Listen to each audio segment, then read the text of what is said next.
I woke up to a miracle today. Triggers fade as I find my way. No judgment to lead astray. In this peaceful state I'll stay. Welcome back. Today we're starting an exploration of Lesson 245 from the Course in Miracles. This one feels like a real cornerstone, doesn't it? Pulling together so many threads we've been following. Our aim today is to look closely at its surprising insights, especially how it connects our own peace with how we show up in the world. And just a quick reminder, you can find us on social media. We're at the World Harmony Project. We'd love to hear your thoughts or questions too. Just email acim@theworldharmonyproject.org. Yes, this lesson, it's been sitting with me all week. There's a quiet power to it. It draws such a clear line between finding that peace within yourself and then almost naturally bringing that presence into your interactions. It's not just about feeling peaceful, but about peace becoming the very way you engage. Shall we read it? Okay, lesson 245. Your peace is with me, Father. I am safe. Your peace surrounds me, Father. Where I go, your peace goes there with me. It sheds its light on everyone I meet. I bring it to the desolate and lonely and afraid. I give your peace to those who suffer pain or grief or loss or think they are bereft of hope and happiness. Send them to me, my Father. Let me bring your peace with me, for I would save your Son, as is your will, that I may come to recognize myself. And the second part reads, and so we go in peace. To all the world we give the message that we have received, and thus we come to hear the voice for God, who speaks to us as we relate his word, whose love we recognize because we share the word that he has given unto us. That very first line, your peace is with me, Father, I am safe. It's more than just comfort. It feels like the absolute starting point, the foundation for everything else the lesson builds. It's establishing this unshakable truth first, because you can really only extend something you genuinely possess, right? Something you know is yours. It grounds you immediately in that reality. God's peace isn't something you have to chase or earn.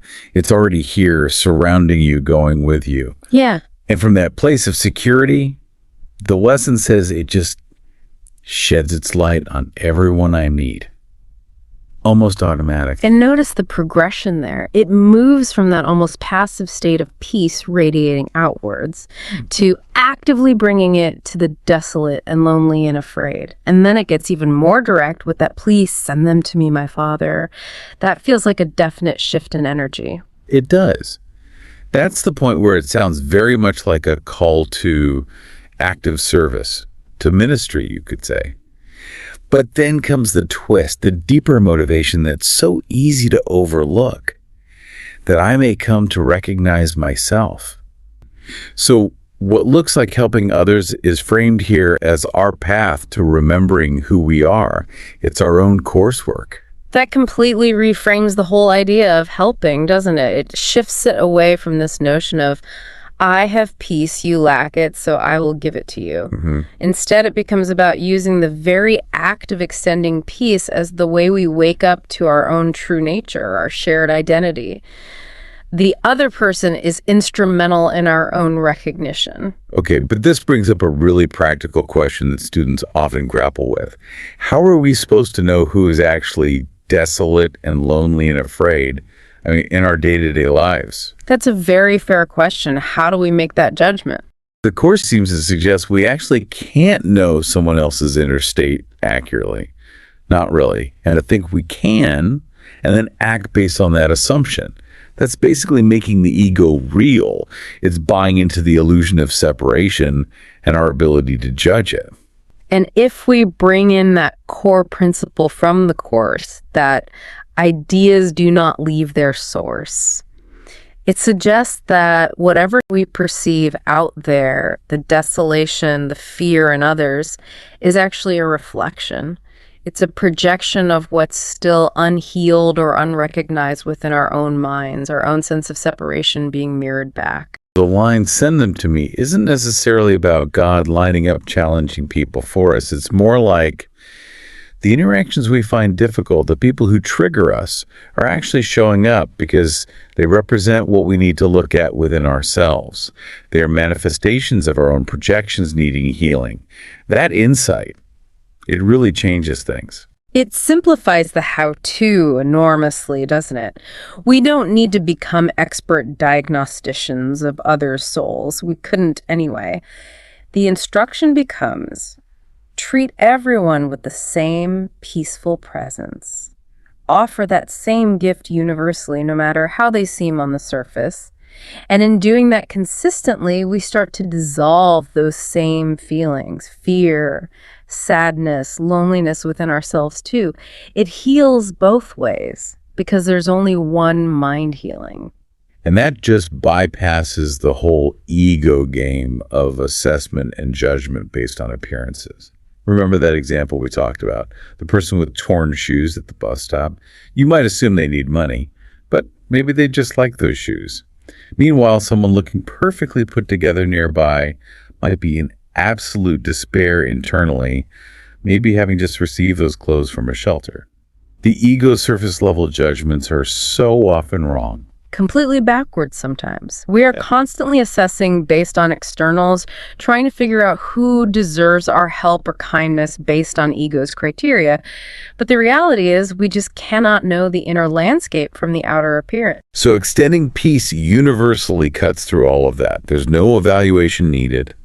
And because it's not a transaction based on perceived need, there's nothing for the other person's ego to really reject either. It's just a presence offered. We do have to be watchful here, though. The ego is subtle. It can take our best intentions, even spiritual ones, and twist them. The ego loves the identity of the helper. It wants the thank you. It wants to see the change in the other person. It needs that validation that its efforts made a difference. That feedback loop is crucial for the ego's sense of self. But the kind of peace extension this lesson talks about, it operates differently. It doesn't need an outcome. It's not contingent on the other person responding in a certain way. It's about us remembering our state, regardless of appearances. I noticed something related the other day watching one of those shows, where people win the lottery and buy their dream house. And I felt genuinely happy for them, truly. But when I looked a bit closer at my feeling, I realized there was a subtle layer where my ego was sort of vicariously enjoying the getting the big house, the stuff, the excitement of acquisition. That's a really subtle distinction because the initial joy feels so pure, right? Like simple empathy.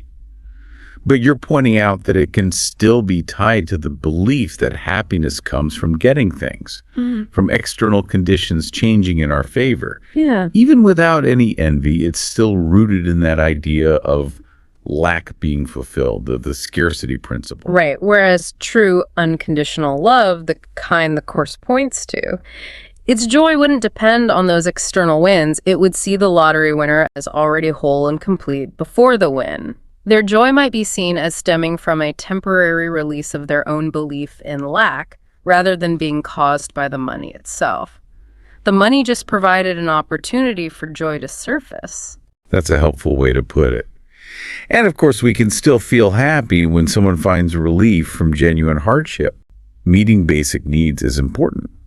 We can celebrate that relief without losing sight of the deeper truth that their inherent worth was never tied to those circumstances in the first place. What I really appreciate about this lesson and the Course in general is how it revisits these core truths from so many different angles. It's like this systematic, patient pedagogy. It keeps presenting the same idea, our inherent peace, in different ways until something clicks, until our understanding shifts just a little bit more. Yeah, it meets us in our complexity, acknowledges where we think we are, but always gently guides us back towards the simplicity of the truth. You see that even within this lesson, the shift from "send them to me," which sounds like asking for something to happen, and so we go in peace. It's not a request anymore. It's a statement of being is what we are. That movement from request to declaration, That signifies a deep internal shift, doesn't it? It suggests that eventually extending peace isn't something you consciously decide to do in each moment.